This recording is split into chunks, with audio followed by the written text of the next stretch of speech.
Abay, mali na to Pasado 10:30 na hindi pa rin ako binibigyan ng treats. Hey girl, I exist, you know. Mami, pansinin mo naman ako. Ito, oo. Wala na nga atin pahirapan to ng paghingi ng treats, ha? Kung makayakap sa akin, gigil na gigil. Pero pag ako na hihingi ng treats, biglang nabubulag ba?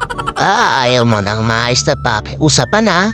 Pag uwi ni Daddy, isusumbong kita kasi ang dami-dami mong lalaki. Sa dalas nilang nagpupunta dito, memoryado ko na yung mga pangalan, ha? Sila Shopee, Lazada, JNT, tapos si Flash. Napaka-materialistic mo, Mami, ha? Tanggap ka ng tanggap ng gift sa kanila, ha?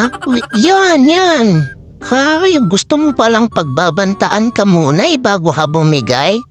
Alam ko na panakot sa'yo next time, ha? Sige, sikreto lang natin na may mga naghahatid sa'yo ng gifts dito. Bango-bango talaga nung dessert. Sige, bati na ulit tayo. Thank you, Mami. Pala yung tawagan niyo pala ng mga lalaki mo, delivery. Kasi pag kumakatok sa bahay natin sinasabi, delivery. Tapos ikaw sumasagot ka ng delivery. Sweet niyo naman. Sana all na lang ba? Thank you, Mami, ha? Mamaya alas 12, ha? Aircon naman, huwag mong kalimutan.